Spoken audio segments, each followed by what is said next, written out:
हाँ जी बच्चों, हम आ गए लास्ट चैप्टर में, चैप्टर नंबर 15। क्या नाम है? वेव्स। बताएं वेव्स। हाँ जी बच्चों, आप आवाज नहीं करेंगे। हाँ जी,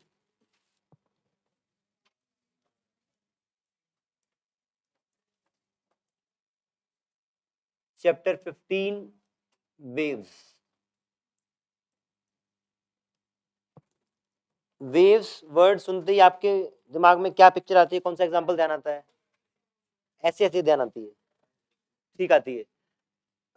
वाटर वेव्स, या फिर एक स्ट्रिंग को आप अगर ऑसिलेट करते हैं एक एंड को पकड़ के, तो उसके ऊपर भी एक वेव बनेगी। ठीक है, तो सबसे पहला एग्जांपल आपका है वाटर वेव का, है ना।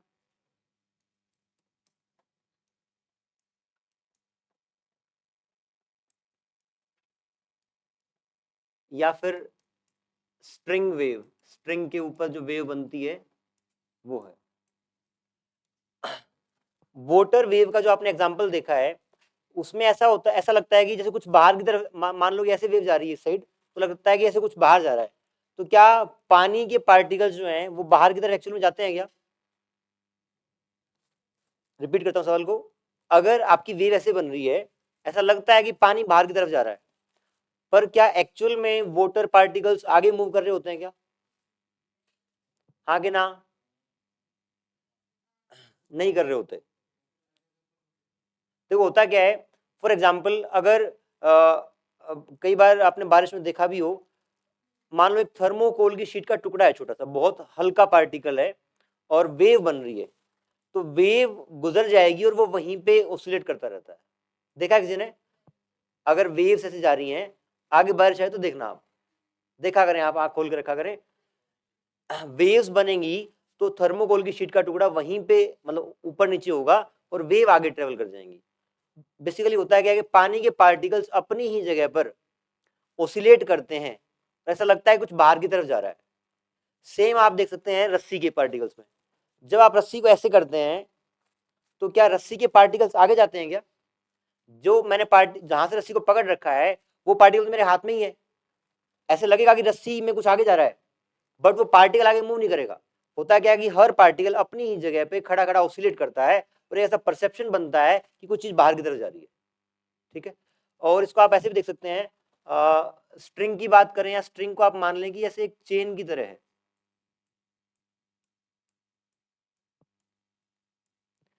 अगर एक पार्टिकल को आप यहाँ पे डिस्टर्ब करते हैं, ऊपर लेके जाते हैं, तो ये बगल वाले पार्टिकल के साथ अटैच है। अगर इसको उठाएंगे तो डेफिनेटली अगले वाला पार्टिकल उठेगा, इसको और ऊपर लेके जाएंगे तो तीसरे पार्टिकल भी उठना शुरू करेगा। तो ये जुड़े हुए हैं, एक पार्टिकल अपनी इस पार्टिकल को डिस्टर्ब करेंगे तो वो अगले पार्टिकल को डिस्टर्ब करेगा। कुल मिला के disturbance of one particle will transfer to other particles. एक पार्टिकल डिस्टर्ब हुआ तो बाकी को डिस्टर्ब करेगा। ठीक है, इस डिस्टर्बेंस को ही हम वेव बोलते हैं। आप डेफिनेशन लिखेंगे एक बार। Wave is a disturbance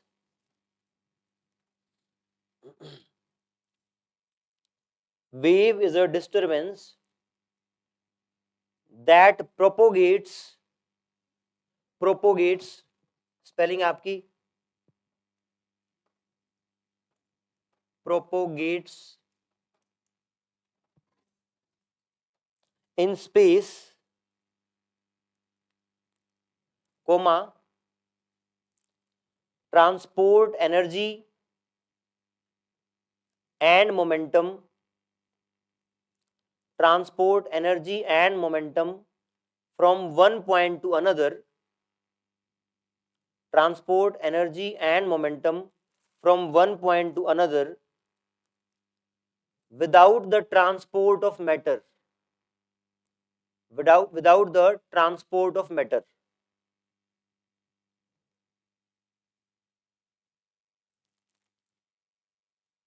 propagate का मतलब है ट्रेवल करना। क्या पहले लाइन का लिखिए, wave is a disturbance that propagates in space. एक डिस्टर्बेंस है, हाँ जी, without the transport of matter. एक डिस्टर्बेंस है जो कि स्पेस में आगे प्रोपोगेट करेगी या ट्रेवल करेगी, और इससे आपकी एनर्जी का और मोमेंटम का ट्रांसपोर्ट होगा। कैसे? आप देखें, अगर ये पार्टिकल के पास एनर्जी थी, काइनेटिक एनर्जी, तो उसने अगले वाले पार्टिकल को भी मूव कराया है, तो उसके पास भी काइनेटिक एनर्जी आ गई, अगले के पास भी आ गई। तो आपकी एनर्जी और मोमेंटम कैसे, पार्टिकल मोशन में आ गया, मोमेंटम भी है।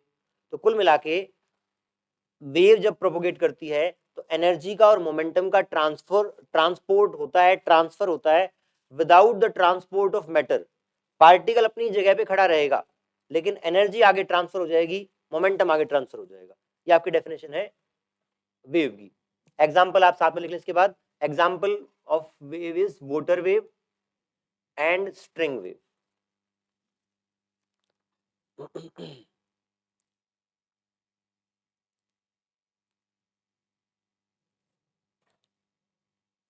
जब भी वेव की डेफिनेशन पूछी जाए तो आप यही बताएंगे। अब इसी बात को एक्सप्लेन करने के लिए आप दो बुलेट पॉइंट्स बना लें। इसी का सब पार्ट है, इसी बात को एक्सप्लेन कर रहा हूं। Wave seems to be in motion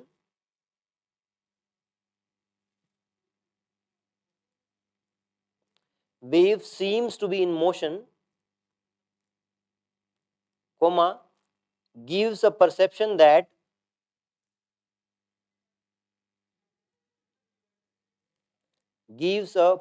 that matter is moving,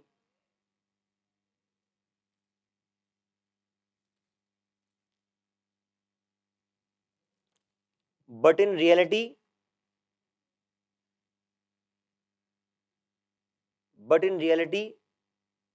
particles oscillate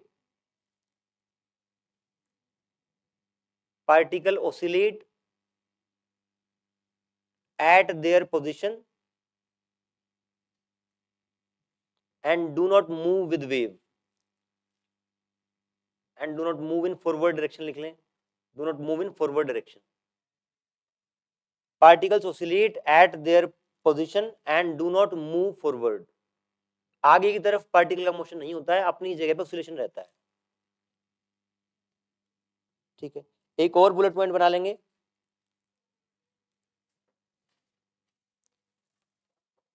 disturbance travel करती है, comma, motion of one particle affects the motion of adjacent particles। motion of one particle affects the motion of adjacent particles, full stop। in this way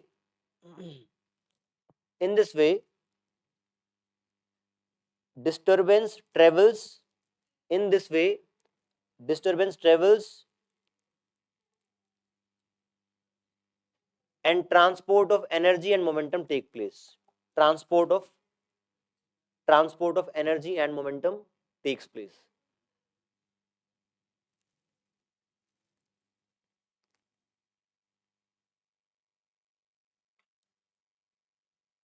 दोबारा बोलूं,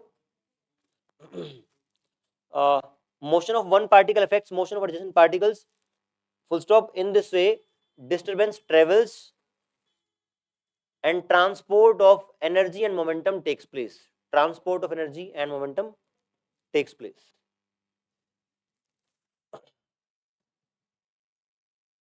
फिर आपके जो syllabus में दो तरह की वेव्स हैं, टाइप्स ऑफ,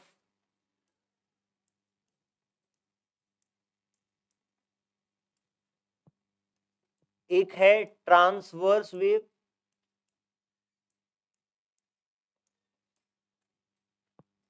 और एक है लॉन्गिट्यूडिनल वेव।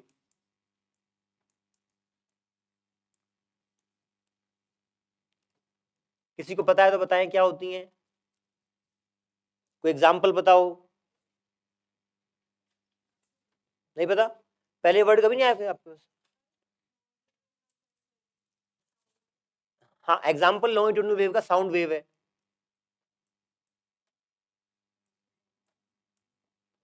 और ट्रांसवर्स वेव का एग्जांपल जो अभी देखा हमने, वाटर वेव मान सकते हैं एंड वेव ऑन स्ट्रिंग। पर मीनिंग क्या है वो देखते हैं। तो एग्जांपल हुआ,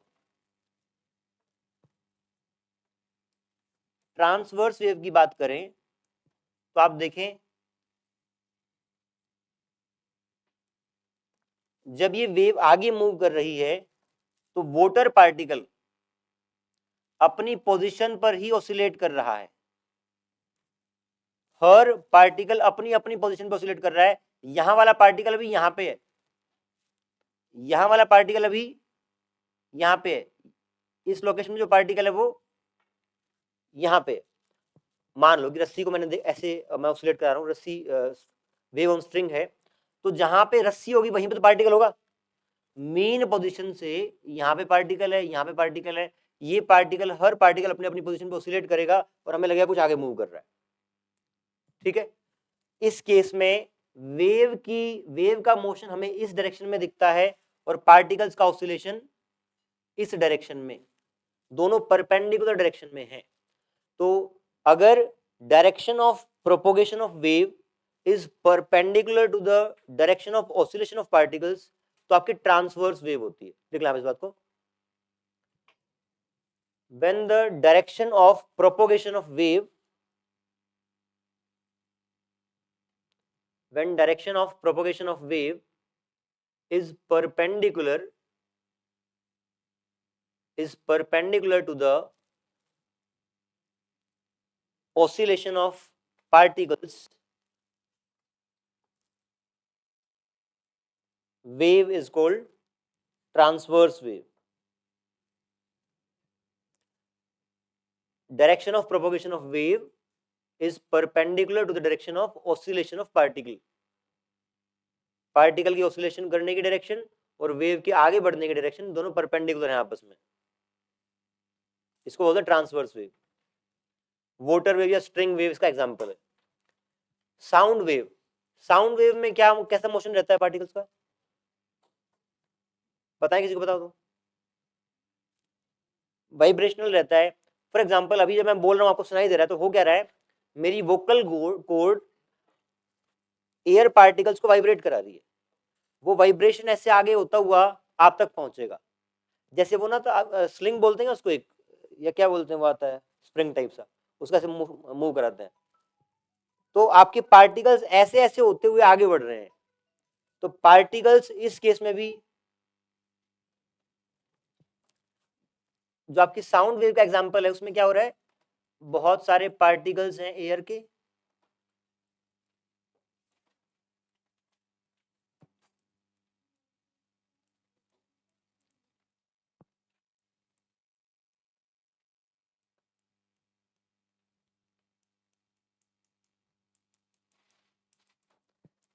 यहाँ पे काफी क्लोज है, यहाँ पे यहाँ पे क्लोज है, यहाँ पे फिर क्लोज नहीं है, यहाँ फिर से क्लोज है।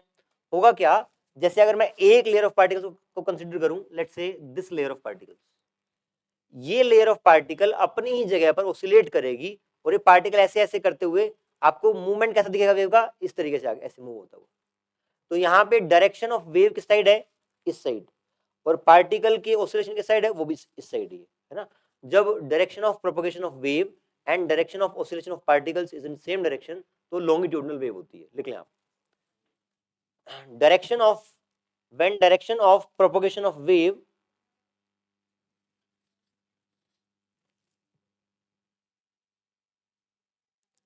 and when direction of propagation of wave and direction of oscillation of particles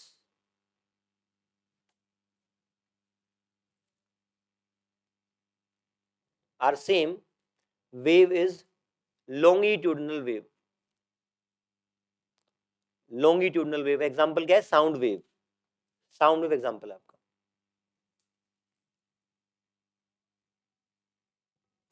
ये डायग्राम भी आप बना सकते हैं, पार्टिकल का ऑसिलेशन भी ऐसे होगा और वेव का प्रोपोगेशन की डायरेक्शन भी ये होगी, ऐसे ही पार्टिकल ऑसिलेट कर रहे हैं और वेव भी ऐसे ही मूव करती हुई आगे नजर आ रही है।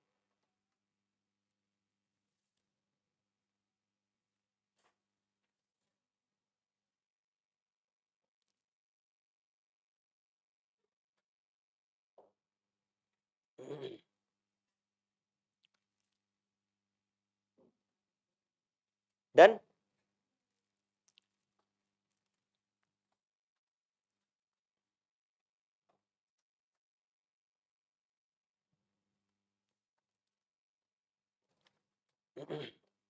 बढ़े आगे। इसके बाद वेव के कुछ कीवर्ड्स देखेंगे।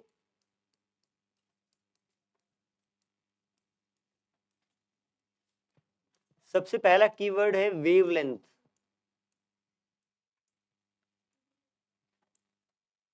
बताएं अगर बताना चाहते हैं तो।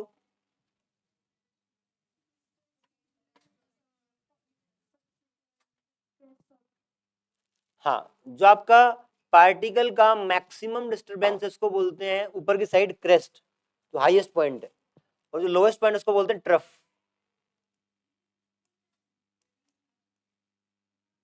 ये आपका ट्रफ है। तो वेवलेंथ का मतलब है दो कंसेक्यूटिव क्रेस्ट्स के बीच का डिस्टेंस, या दो लगातार ट्रफ्स के बीच का डिस्टेंस, या फिर एक ऐसा डिस्टेंस जिसके बाद वेव अपने आप को रिपीट करती है। जैसे कि यहां से लेके यहां तक देखेंगे तो इसके बाद उस वेव ने अपने आप को रिपीट करना शुरू कर दिया है। तो आपकी तीन पॉइंट आप लिख सकते हैं क्या, distance between two consecutive crests और टू कंसेक्यूटिव ट्रफ्स और the distance after which the wave repeats itself. लिखिए आप, वेवलेंथ इज डिफाइंड एज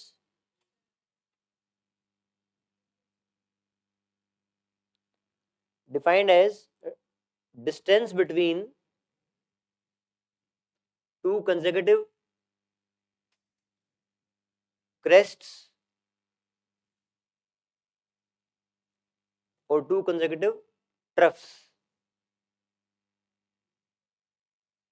दो क्रेस्ट्स के बीच का डिस्टेंस या फिर दो ट्रफ्स के बीच का डिस्टेंस इज कॉल्ड वेवलेंथ। इसको आप रिप्रेजेंट करते हैं बाय लेटर लेमडा, लेमडा से रिप्रेजेंट करते हैं। बताओ बेटा छवि। CREST सही नहीं है? नहीं नहीं, सही है सही है, क्रेस्ट यही है। तो ये आपका हो गया। Next is amplitude.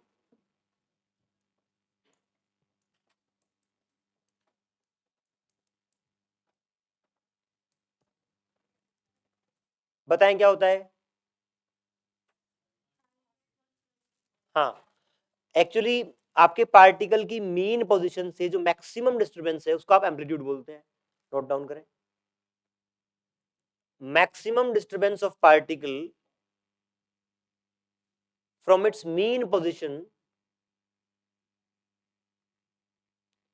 maximum disturbance of particle from its mean position is called amplitude, is called amplitude।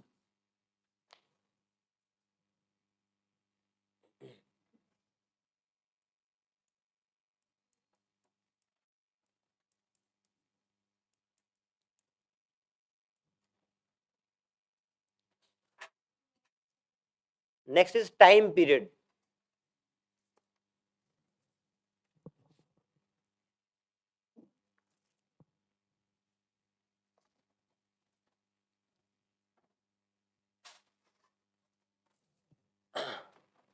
आप एक बात बताएं, थर्ड कीवर्ड क्या है? Time period.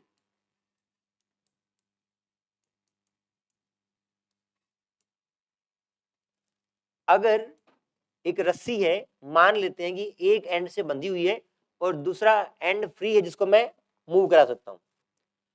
अगर मैं इसको यहां से मान लो कि यहां ले जाके और यहां तक लाया, कहने का मतलब है रस्सी का लेवल ये है, मैं इसको ऐसे किया तो कैसी वेव जनरेट होगी? एक इस तरह की, आगे ऐसे ऐसे करते ही वो ऐसे ट्रेवल करती हो जाएगी। ठीक है, अगर मैं इस पार्टिकल को यहां से यहां और वापस यहां से और फिर यहां लाऊं तो कैसा होगा? फॉर एग्जाम्पल ये मेन पोजीशन है रस्सी का, ऐसे बंधी हुई है यहां से, तो वो एक ऐसी वेव जनरेट होगी। इसका मतलब यहां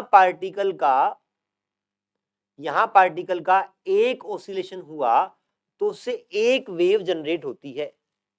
ठीक है, यहां पे टाइम पीरियड को मैं दो तरीके से डिफाइन करूंगा। मान लो लगातार मैं मूव कर रहा हूं, तो टाइम पीरियड डिफाइन होता है कि एक पार्टिकल को एक ऑसिलेशन में कितना टाइम पीरियड लगा, एक तो वो तरीका है, ठीक है। दूसरा क्या तरीका है, लिखाऊंगा मैं इसको एक बार। अगर वेव पूरी बन गई है और लगातार बन रही है, तो मान लो कि ये एक पॉइंट है स्पेस में, मैंने फिक्स कर दिया, जितनी देर में मैंने इस पार्टिकल को ऑसिलेट किया था, एक साइकिल चलाई थी, क्या उतनी देर में एक पूरी वेव इससे पास कर जाएगी? जितनी देर मैंने पार्टिकल को ऑसिलेट किया था, क्या उतनी ही देर में वो एक पूरी वेव पास कर जाएगी उससे, हाँ कि ना? तो इस पॉइंट से जब एक पूरी वेव पास कर जाएगी, वो टाइम भी टाइम पीरियड कहलाता है। एक तो क्या हुआ, पार्टिकल ऑसिलेशन में कितना टाइम लेगा वो टाइम, या फिर एक पॉइंट से एक पूरी वेव जब पास कर जाएगी, वो आपका क्या होगा, टाइम पीरियड लिखेंगे।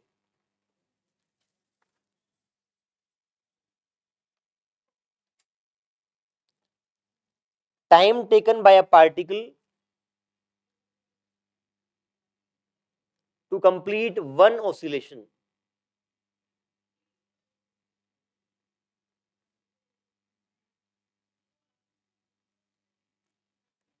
टू कंप्लीट वन ऑसिलेशन, ठीक है।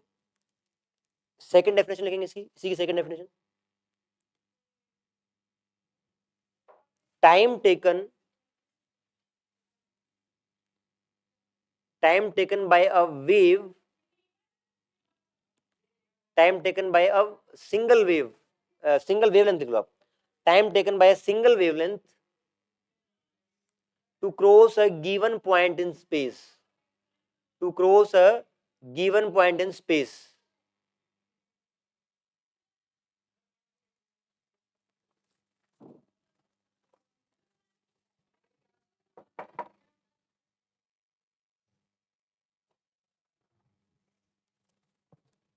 ठीक है। तीसरी डेफिनेशन और हो सकती है क्या, जितनी देर में एक वेव एक वेवलेंथ के डिस्टेंस के बराबर ट्रेवल कर ले, अगर ये वेव थी यहाँ पे, ये यहां पहुंच जाए, तो इसने आगे 1 लैम्डा ट्रेवल कर लिया है, तो लैम्डा लेंथ ट्रेवल करने में जितना डिस्टेंस, जितना टाइम लगेगा, वो भी आपका टाइम पीरियड ही रहेगा। तो ये भी लिख लें आप, क्या, time taken by wave, time taken by wave to travel a distance lambda, to travel a distance lambda। इस पॉइंट में किसी को भी दिक्कत हो तो पूछ सकते हैं, क्लियर है? देखते हैं, इसी पॉइंट को थोड़ा विजुअलाइज कर रहे हैं।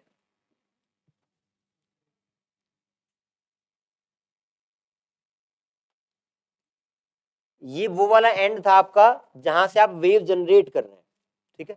लगातार वेव आगे बढ़ेंगी,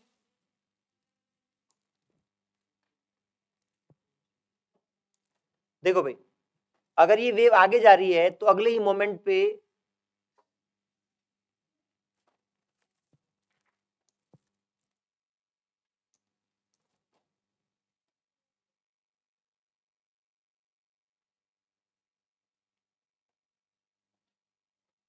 सब लोग साथ में ड्रॉ करते रहे, पहले एक वेव बना ले, उसके आगे ये एक और वेव बन रही है,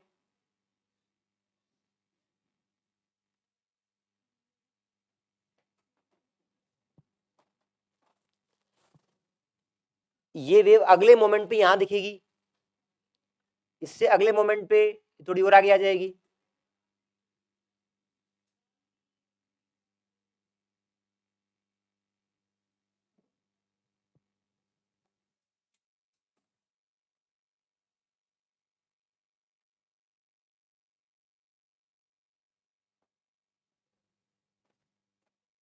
इससे और आगे आएंगे तो इस तरीके से आपको,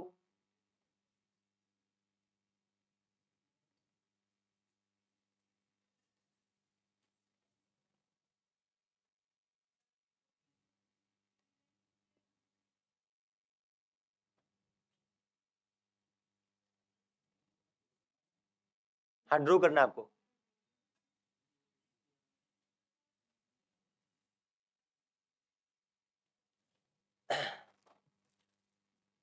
हाँ जी, नहीं मन कर रहा बनाने का, ये बन तो गया, ये यूज करके बना देगा।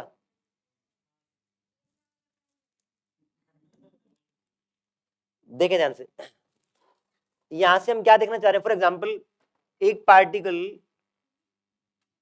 स्टार्टिंग में यहां पार्टिकल था, या इसको आप यहां पार्टिकल था आपका टॉप मोस्ट पॉइंट पे,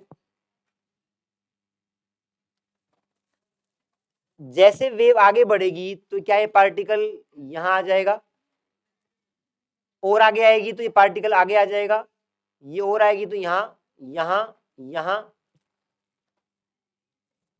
आप मान लो कि ये वेव यहां तक पहुंच गई है तो पार्टिकल यहां पे आ जाएगा।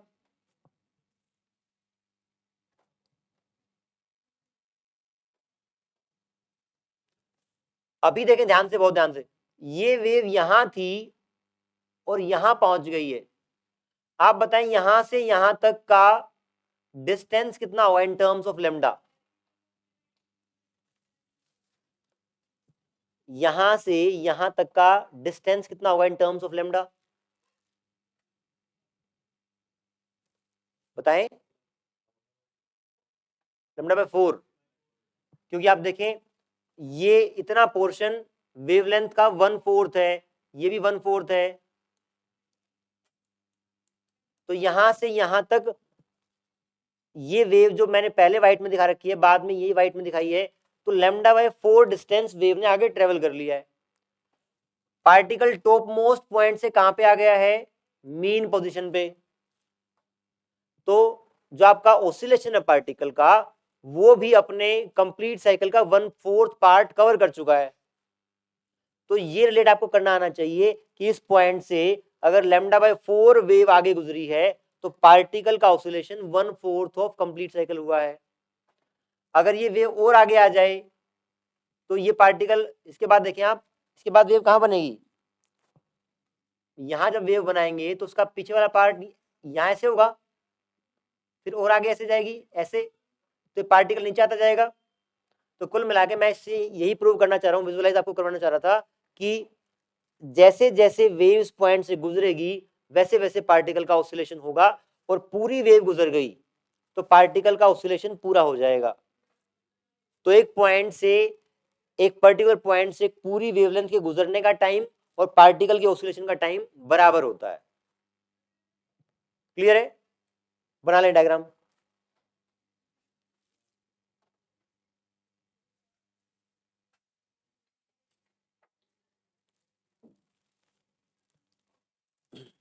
टाइम पीरियड के बाद आप नेक्स्ट कीवर्ड लिखें फ्रीक्वेंसी।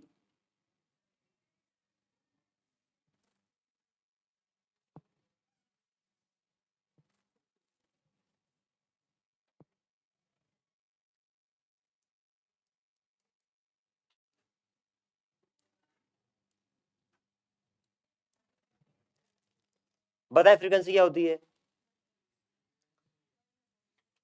1/t रहती है, या फिर किसी भी चीज के घटने की क्या मतलब नंबर ऑफ टाइम्स। जैसे फॉर एग्जांपल अगर बात करें कि आपकी क्लास लगने की फ्रीक्वेंसी क्या है पर वीक, तो 6 डेज अ वीक की फ्रीक्वेंसी आपकी। तो आप लिखें फ्रीक्वेंसी इज डिफाइंड एज, आप न्यू से डिनोट करते हैं इसको, frequency is defined as number of oscillations of particle, number of oscillations of particle in 1 second। एक सेकंड में पार्टिकल के कितने ऑसिलेशन हुए, ये उस वेव की फ्रीक्वेंसी है। एक और डेफिनेशन लिखेंगे इसकी, number of wavelengths, number of wavelengths passing through a given point in space, number of wavelengths या waves passing through a given point in space is called frequency।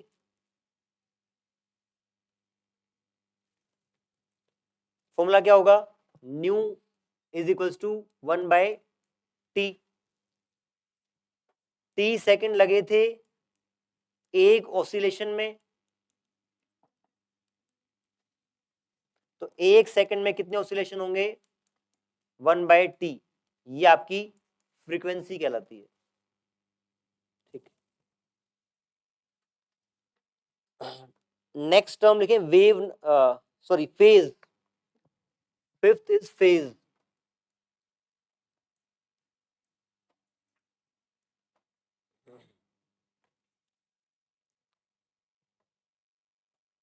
क्या फेज वर्ड पहले भी आया है, आदित्य आया है, बताओ क्या मतलब था।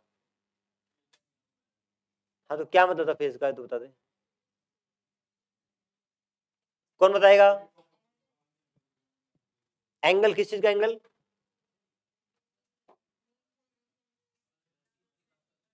बाकी नहीं बात बोलेंगे।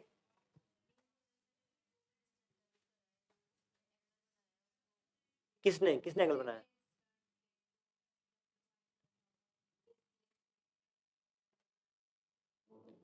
आप देखो काफी तो नजदीक हो, वैसे सुनो ध्यान से। जो वेव हम डिस्कस करेंगे आपके इस चैप्टर में, वो साइनोसोडल वेव रहेंगी। जैसे रस्सी में जो वेव बनती है वो साइन वेव जैसी बनती है, साइन ग्राफ जैसी।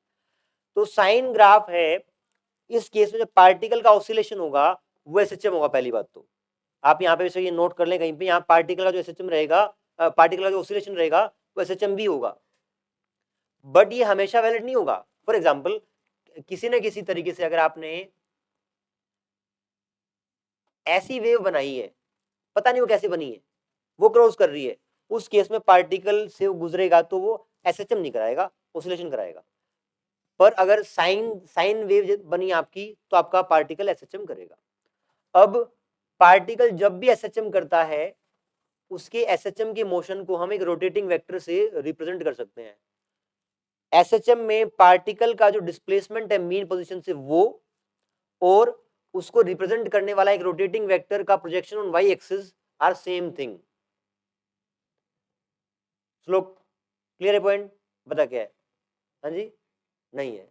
हाँ यार, छवि बताओ बेटा।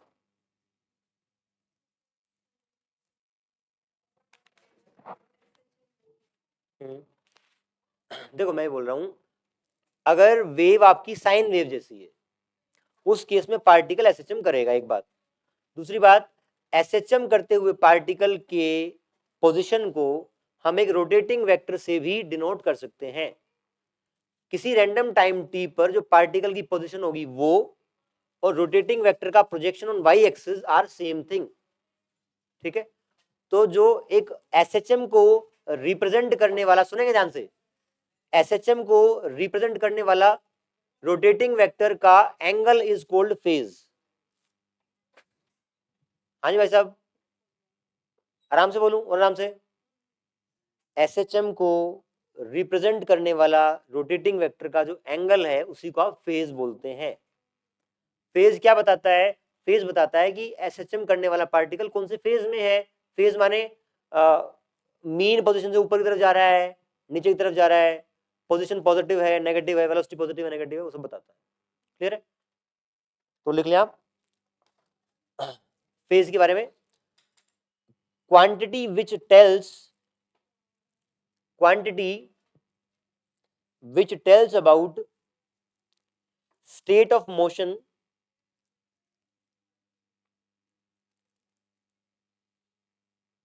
quantity which tells about the state of motion with respect to position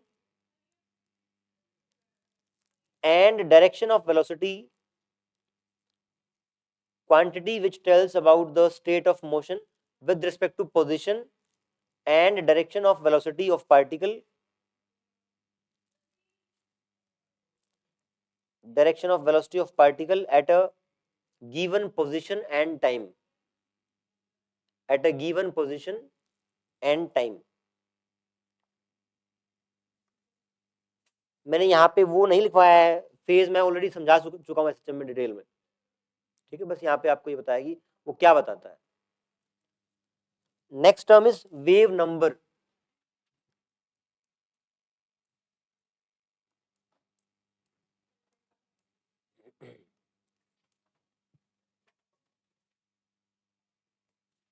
wave number का मतलब है, अगर मान लो आपने 1 मीटर की लेंथ कंसिडर कर ली, 1 मीटर की रस्सी है, उस 1 मीटर की रस्सी में कितनी वेव्स बन गई हैं, वो आपका वेव नंबर कहलाएगा। ठीक है, देखिए आप definition, number of waves in unit length, number of waves in unit length is called wave number, और वेव नंबर को आप डिनोट करोगे 1/λ से।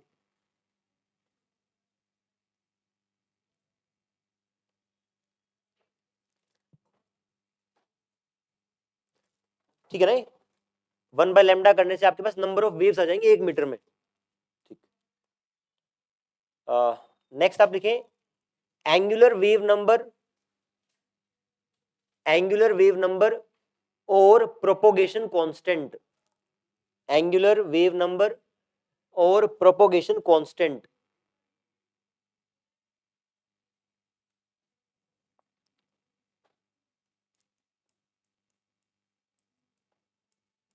प्रोपोगेशन कांस्टेंट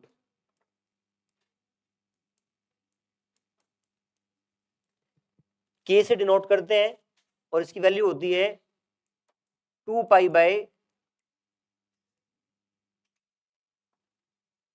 अभी सब आप इसका नाम याद रखें, उसका एक्सप्रेशन याद रखें, आगे यूज में आएगा तब डिस्कस करेंगे।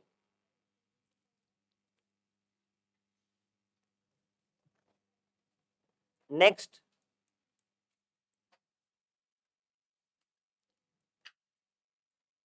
Velocity of wave,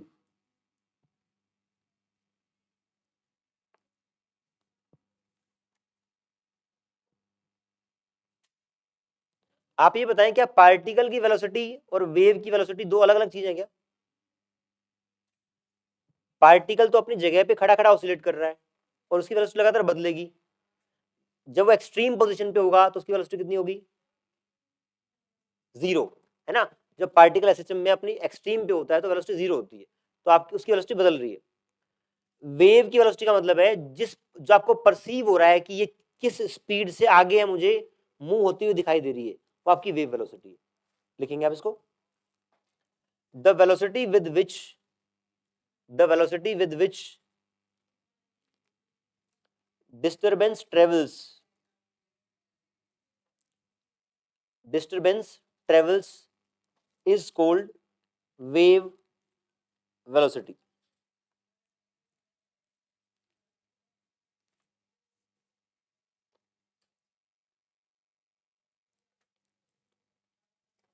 next topic वैसे तो आपका जनरल इक्वेशन ऑफ वेव है, थोड़ा सा बेसिक भी है, उसमें टाइम भी लगेगा, तो मैं ये आज शुरू नहीं करना चाह रहा, कल कराएंगे डिटेल में इसको, आज इतना ही कर।